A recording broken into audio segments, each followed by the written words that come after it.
بسم اللہ الرحمن الرحیم۔ انسان کے ساتھ ہمیشہ 3 چیزیں جڑی ہوئی ہوتی ہے۔ نمبر 1 خوشی، نمبر 2 غمی اور نمبر 3 بیماری۔ اب جب ان تینوں چیزوں میں سے کوئی چیز انسان پر لاحق ہوتی ہے، آ جاتی ہے، تو وہ کبھی کبھار اس پر آزمائش کے طور پر بھی آتی ہے کہ اللہ فرماتا ہے کہ میرا بندہ اس وقت اس آزمائش میں مجھے یاد کرتا ہے کہ نہیں۔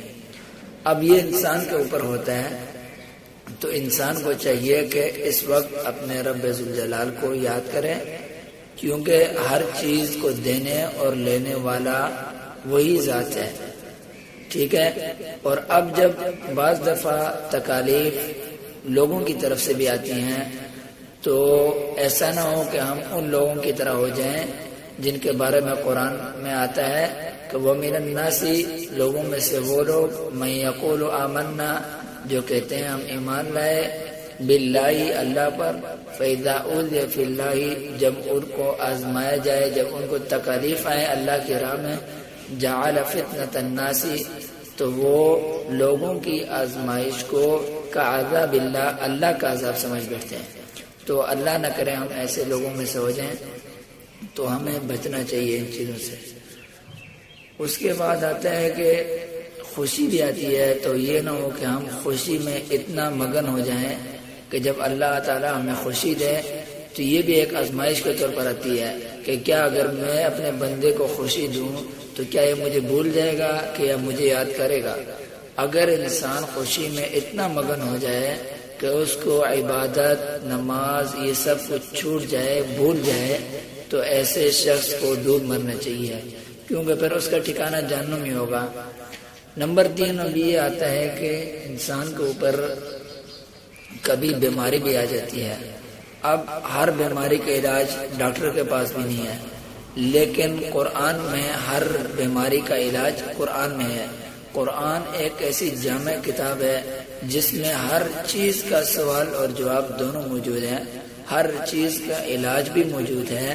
اب قرآن کو صحیح طور پر سمجھ کر، اس سے استنباط کر کے، مفہوم نکال کر جو وظیفہ پڑھنا چاہیے وہ پڑھ کر، مفسرین سے، بڑے علماء مشائخ سے جو وظیفہ ہم سنتے ہیں تو ان وظیفوں پر عمل کرنا چاہیے۔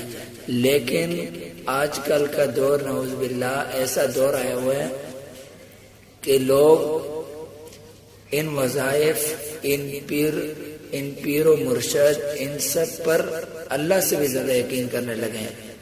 یعنی یہ کہتے ہیں، ہم نے خود بہت سے لوگوں سے سنا ہے کہ وہ کہتے ہیں کہ شفا دینے والا کون ہے؟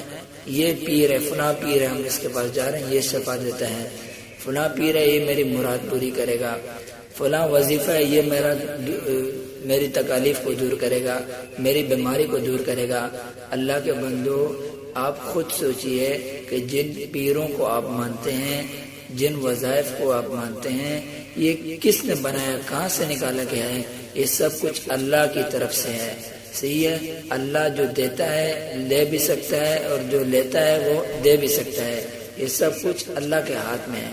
تو اسی لیے ہمیں چاہیے کہ وظائف پر عمل کریں، لیکن وظائف پر عمل کریں اللہ پر یقین رکھتے ہوئے، تو یہ وظائف سبب بنے گا، اللہ شفا دے گا۔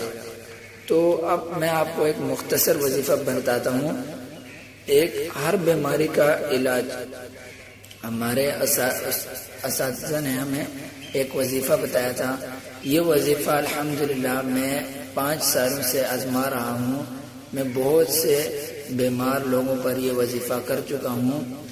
اب اس وظیفے کی اہمیت یہ ہے، اس وظیفے کی اتنی اہمیت ہے کہ اگر انسان کو جو بیماری لاحق ہے، اگر وہ بیماری ایسی بیماری نہیں ہے کہ جو موت کا سبب بن جائے، یعنی وہ بیماری کچھ عرصہ رہ کے ختم ہو جائے، کوئی ایسی بیماری ہو، تو اس بیماری کا علاج یہ فوراً کرتی ہے جو یہ دوائیں پڑھیں گے آپ۔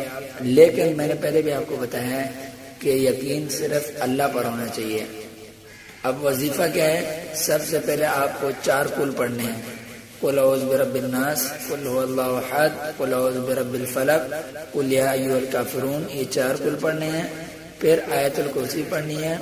اس کے بعد 7 مرتبہ بسم اللہ کے ساتھ یہ پڑھنا ہے، اسأل اللہ العظیم رب العرش العظیم ان یشفیک۔ دوبارہ سنیں، اسأل اللہ العظیم رب العرش العظیم ان یشفیک۔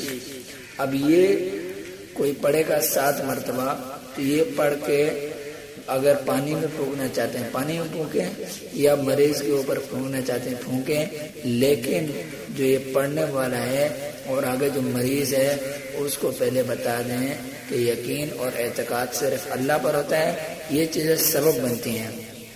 تو اللہ سے دعا ہے کہ اللہ ہمیں ہر چیز پر، قرآن و سنت پر عمل کرنے کی توفیق عطا فرمائے۔